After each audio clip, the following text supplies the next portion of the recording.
84 વૈષ્ણવમાં જેની ગણના થાય છે તે શ્રી ગોવિંદ દુબે, સાંચોરા બ્રાહ્મણ, કાશીમાં ગંગા તટે શ્રી મહાપ્રભુજીને શરણે આવ્યા. એમની ઈચ્છા ગ્રંથ ભણવાની હતી.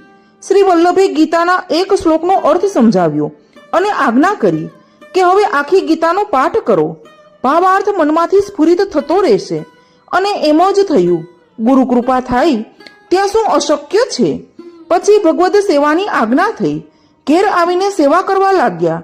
પણ મર્યાદા સાધનોમાં ચિત્તવૃત્તિ હોવાથી પુષ્ટિ સેવામાં મનનું અનુકૂલન થયું નહીં. આજ્ઞા થયેલી એટલે સેવા તો છોડાય નહીં.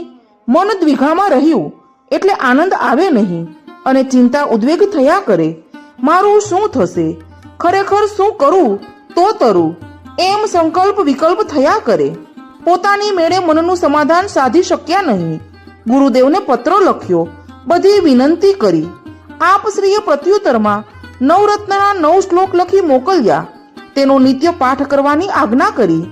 ગોવિંદ દુબેએ આજ્ઞાનું પાલન કર્યું. એ પાઠ દ્વારા ક્રમશઃ મનની ચિંતા, ઉદ્વેગ, દ્વિધા એ બધું જ દૂર થઈ ગયું. પછી સેવામાં મન લાગ્યું. મોટાઓની વાણીમાં પણ કેવું અલૌકિક સામર્થ્ય હોય છે તેની પ્રતીતિ કરાવતો આ પ્રસંગ છે.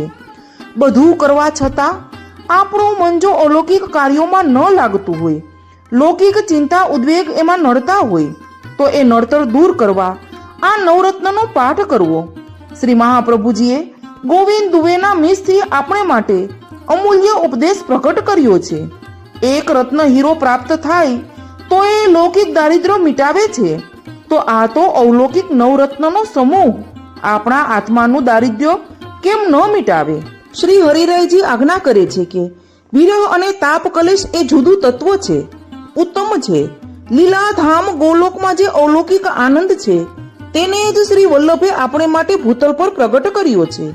સ્વરૂપાનંદ અને લીલા રસાનુભવ એ જીવનનો અણમોલ લાહવો છે, પુષ્ટિ ફળ છે. એને માટે તાપ કલેશ આવશ્યક છે, પણ ચિંતા કલેશ બાધક છે.